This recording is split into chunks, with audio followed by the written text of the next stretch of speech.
Gold, trusted gold buyers. మీరు తాకట్టు పెట్టిన బంగారాన్ని విడిపించి ఈ రోజు ఉన్న మార్కెట్ ధరకు కొనబడను.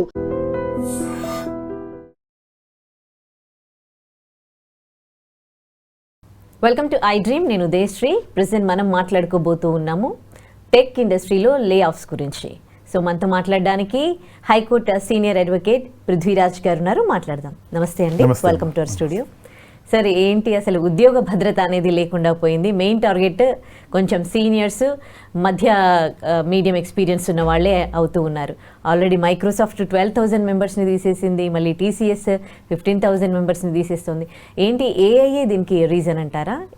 నాట్ ఏఎస్ సచ్ అండి. నేను తీసుకున్న అనాలిసిస్, నేను చూసుకున్న వెరిఫికేషన్ ఏంటంటే ప్రతి 5 years the chapter will be little renewed by any big companies అండి.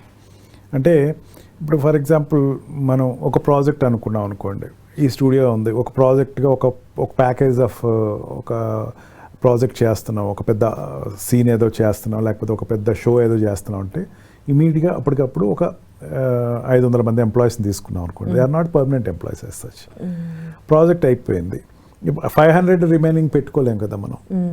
ఎప్పుడు ఏం చేస్తాం, ఉన్న వాళ్ళలో బాగా పనికొచ్చేవాళ్ళు ఎవరు, బాగా పనికిరాని వాళ్ళు ఎవరు అనేది ఒక వెరిఫికేషన్ అనాలిసిస్ జరుగుతుంది. దానిలోంచి కావాల్సిన వాళ్ళు తీసుకుని మిగతా వాళ్ళందరికీ లే ఆఫ్ పంపించేస్తారు అన్నమాట. ఇట్లా పెద్ద కంపెనీస్ అన్నీ కూడా ఎప్పటి నుంచో జరుగుతున్నటువంటి వ్యవహారం ఏంటంటే ప్రతి 5 years ఒకసారికి లే ఆఫ్ ప్రకటిస్తుంది. ఎక్సెస్గా తీసుకున్న ఎంప్లాయీస్ని, ప్రాజెక్ట్ కన్నా మించి ఉండిపోయింది అంటే ప్రతి కంపెనీకి ప్రాజెక్ట్ కంటిన్యూగా ఉంటుందని చెప్పలేం. ఈరోజు ప్రాజెక్ట్ ఉంటుంది, రేపు పొద్దున ప్రాజెక్ట్ లేదు. ప్రాజెక్ట్ లేనప్పుడు చాలానాళ్ళు వీళ్ళు ఏం చేస్తారు, ఆన్ బెంచ్ పెడతారు. పెంచి కొన్నాళ్ళు వాళ్ళకి అమౌంట్స్ ఇస్తూ ఉంటారు. తర్వాత అది కూడా ప్రాజెక్ట్ ఫర్దర్ కంటిన్యూగా లేకపోతే వాళ్ళకి they will say that good bye to the industry, ఇంకా మీకు ప్రొవైడ్ చేయలేము అని చెప్పేసి చెప్తారు.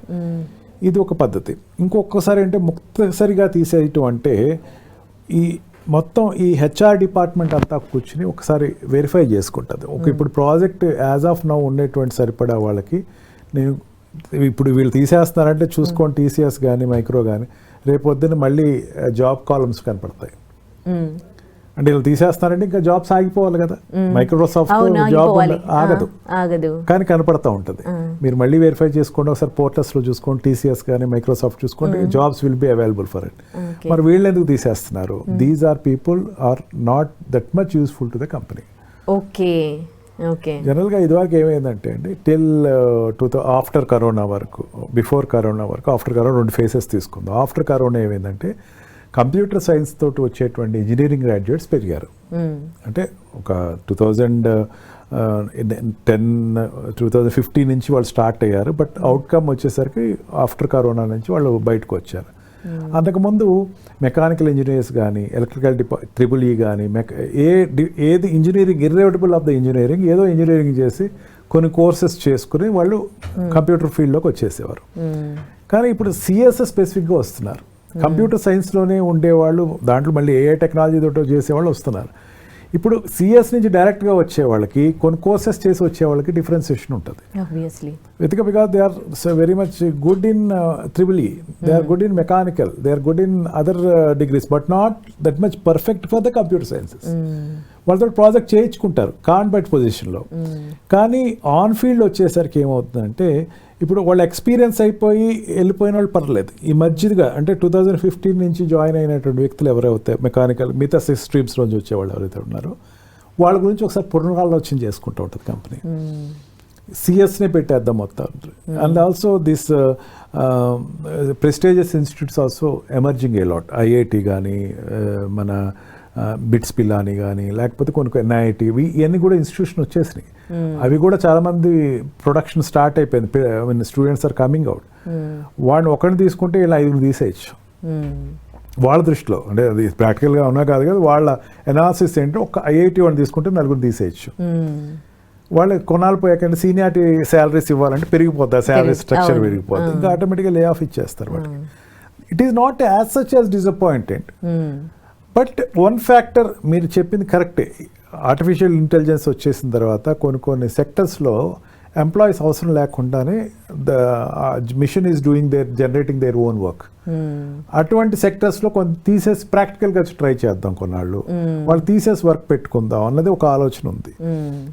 వచ్చిన తర్వాత కొన్ని వాట్ వి కాల్ ఆర్ట్ సెక్టర్స్లో ఉన్న వాళ్ళందరినీ తీసేయడం మొదలుపెట్టింది. కోడింగ్ సెక్టర్స్లో మెయిన్ ఏంటంటే ఎఫెక్ట్ అయింది ఎవరు? కోడింగ్ వాళ్ళు ఎఫెక్ట్ అయ్యారు.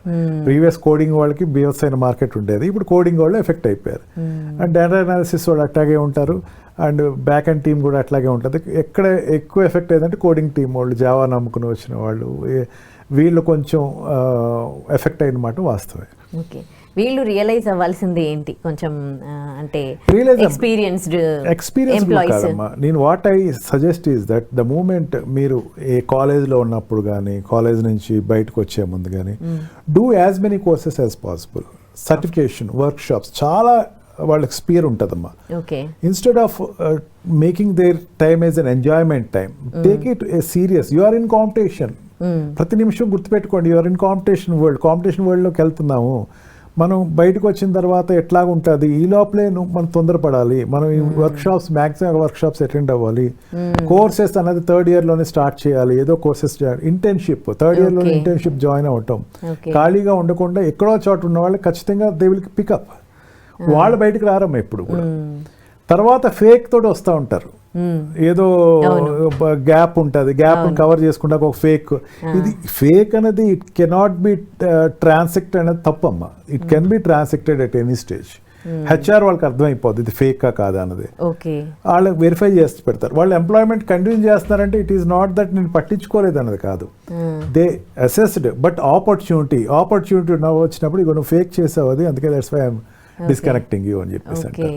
అందుకని ఏంటంటే sincerity of the student is most important first thing. And యుఎస్లో జరిగింది లే ఆఫ్, యుఎస్లో ఆపర్చునిటీస్ పోతున్నాయి అనుకుంటూ తప్పు నా దృష్టిలో. Still there are opportunities in US, still there is a sphere for workmanship in US. ఇప్పటికీ అక్కడ ఉండేటువంటి వ్యాక్యూమ్ ఉంది. ఇక్కడ వెళ్ళేటప్పుడు మాత్రం కొంచెం మీరు you do your efforts first. Me efforts మీరు చేసుకోండి. స్పోకెన్ ఇంగ్లీష్ క్లాసెస్ ఎక్కువ అటెండ్ అవ్వండి, అండ్ ఆల్సో స్కిల్ డెవలప్మెంట్స్లోకి వెళ్ళండి, అండ్ ఇంటర్వ్యూస్ అటెండ్ అవ్వాలి అన్నది చూసుకోండి. ఇవన్నీ చేసుకున్న వాళ్ళకి ఎప్పుడు కాన్ఫిడెన్స్ లెవెల్ అమ్మా ఏమీ లేదు. కాన్ఫిడెన్స్ లెవెల్, నేను అంతా పర్ఫెక్ట్గా ఉన్నాను, నేను ఎందుకు పోతాను, నేను ఎందుకు జాబ్ రాదు అన్నవాడు కాన్ఫిడెన్స్ లెవెల్ కరెక్ట్గా ఉన్నవాడికి ఉద్యోగం వచ్చేస్తుంది. ఇప్పుడు ఇట్లాంటి సిచ్యువేషన్ ఉన్న యుఎస్లో ఇంకా స్టూడెంట్స్ ఇండియా నుంచి వెళ్తున్నారు అంటే it means there is an opportunities are there. Still there is opportunity. ఒకటమ్మా, many people is to ask me, sir computer అయిపోయింది కదా అని. నేను అన్నాను, ఫోన్ అయిపోయిందంటే కంప్యూటర్ అయిపోయినట్టు. ఫోన్ అయిపోదు, కంప్యూటర్ అయిపోదు, అంతే కదమ్మా. ఫోన్ ఆపరేట్ చేయాలంటే దానికి ఒక ప్రోగ్రామింగ్ జరగాలి కదా. ఆ ప్రోగ్రామింగ్ జరగాలంటే కంప్యూటర్ వాళ్ళే కాదు చేయాల్సింది, టెక్నికల్ సపోర్ట్ కావాలి కదమ్మా. అండ్ నీకు ఏదైతే నువ్వు రెగ్యులర్గా ఒక యూట్యూబో లేకపోతే ఇంకో లైన్స్ ఏవో చూసుకుంటున్నావు అంటే అక్కడ ఉండే టెక్నికల్ సపోర్ట్ ఇవ్వాలి కదమ్మా. వీళ్ళందరూ ఇస్తున్నారంటే ఏంటి, still there is a opportunity for computers. Computer engineering ఎప్పుడు చావదమ్మా. వెన్ వీ స్టార్టెడ్ ప్రతి సెక్టర్స్లోకి ఈరోజు కంప్యూటర్ వెళ్ళిపోయింది.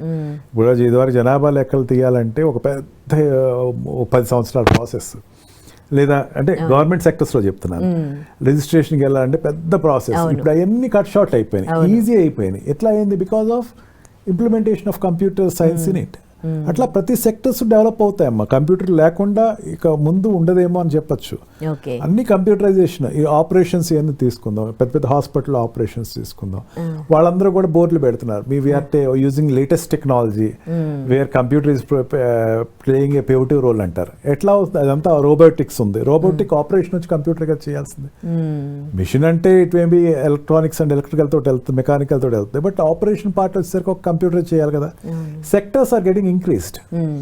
యుఎస్లో కావచ్చు, ఇండియాలో కావచ్చు, సెక్టర్స్ ఆర్ గెటింగ్ ఇంక్రీజ్. దాంట్లో డిసప్పాయింట్ అవ్వాల్సిన అవసరం ఏం లేదు. దట్ ఈస్ నాట్ ఏ పడిపోయే సెక్టర్ అని చెప్పాల్సిన అవసరం లేదు. యుఎస్లో కూడా జాబ్స్ పెరుగుతున్నాయమ్మా, తరుగుతున్నాయి అనేది లేదు. To my experience, yes jobs are there still.